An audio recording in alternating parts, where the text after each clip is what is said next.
Amigos, seguimos con el estudio sobre la importancia de la sangre de Cristo en cada uno de nosotros como hijos de Dios. Clase pasada estuvimos hablando la importancia también de leer toda la Biblia cuando hablamos de la sangre de Cristo. En el Antiguo Testamento, el Antiguo Pacto, como quieras llamarlo, siempre todo lo que se relata es sombra del Nuevo Pacto o del Nuevo Testamento, por eso tenemos que conocer perfectamente. Y cuando se habla de la revelación de la sangre, lo estamos hablando en toda la Biblia, en los 66 libros que tiene la Biblia, y lo estamos hablando desde Génesis a Apocalipsis, como decíamos anteriormente. Hay un hilo conductor que une Génesis y Apocalipsis, que es el derramamiento de sangre. Y podemos ver cómo desde el principio estaba la idea de Dios de redimir al hombre con la sangre de su Hijo amado, nuestro Señor Jesucristo. Ya había un plan de parte de Dios al respecto y hablamos sobre todo cuando el Señor formó al hombre de la tierra y dijimos que el significado era color rojo, color rojizo, sangre, tanto la tierra, el polvo de la tierra, como el hombre Adán, ¿verdad? Lo explicamos eso y estábamos siguiendo en el relato de Génesis. Y hoy quiero hablarle en la desobediencia de Adán y Eva, cómo también se refleja la importancia de la cobertura de la sangre. Cuando Adán y Eva desobedecen, ¿verdad?, a Dios, se apartan de Dios, quiero leerles en el capítulo 3 de Génesis, dice la palabra de Dios, a ver un poquito, verso 9 dice, mas Jehová Dios llamó al hombre y le dijo, ¿dónde estás tú? Y él respondí, oí tu voz en el huerto y tuve miedo porque estaba desnudo y me escondí. Un poquito más arriba, un poco más arriba, en el verso 7 del mismo capítulo 3 de Génesis, dice, entonces fueron abiertos los ojos de ambos y conocieron que estaban desnudos. Entonces cosieron hojas de higuera, y preste atención a lo que dice allí este versículo, y se hicieron delantales. ¿Sí? Léalo de nuevo. Y conocieron que estaban desnudos, entonces cosieron hojas de higuera y se hicieron delantales.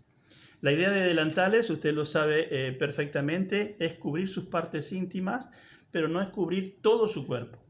Estaban apenas sí pudiendo cubrir la vergüenza que sentían ellos de estar desnudos, ¿verdad?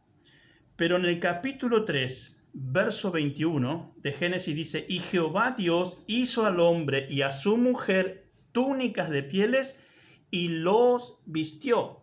Y yo quiero que note la diferencia entre hacer delantales y hacer un vestido. Dice que el Señor, y aquí hablamos del primer sacrificio de animales, el mismo Dios tuvo que de alguna manera derramar sangre de animales para vestir al hombre y a la mujer y cubrirlos de su pecado.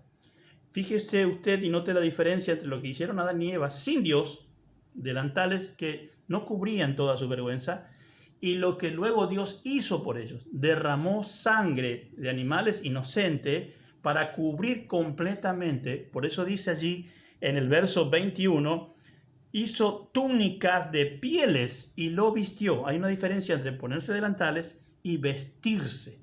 Dios vistió completamente al hombre y a la mujer de su pecado, de su vergüenza, derramando sangre. Allí hablamos de derramamiento, el primer derramamiento de sangre de un animal, ¿sí? Lo hizo Dios, y cuando Dios, y esto también nos enseña que cuando Dios nos cubre con la sangre de Cristo, es una cobertura completa, desde la cabeza hasta los pies. La sangre de Cristo nos cubre, nos viste, nos reviste.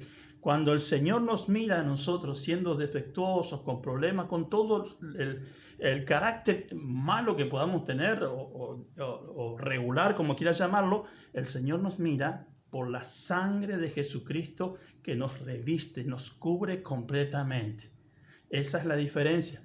La cobertura que hizo Adán y Eva significa la ley, ¿sí? En la ley hay una cobertura que no es completa, pero la cobertura de Cristo, de Dios, en el derramamiento de sangre de un animal, es la gracia. La gracia es el regalo inmerecido de parte de Dios. Y nosotros estamos en un tiempo de gracia.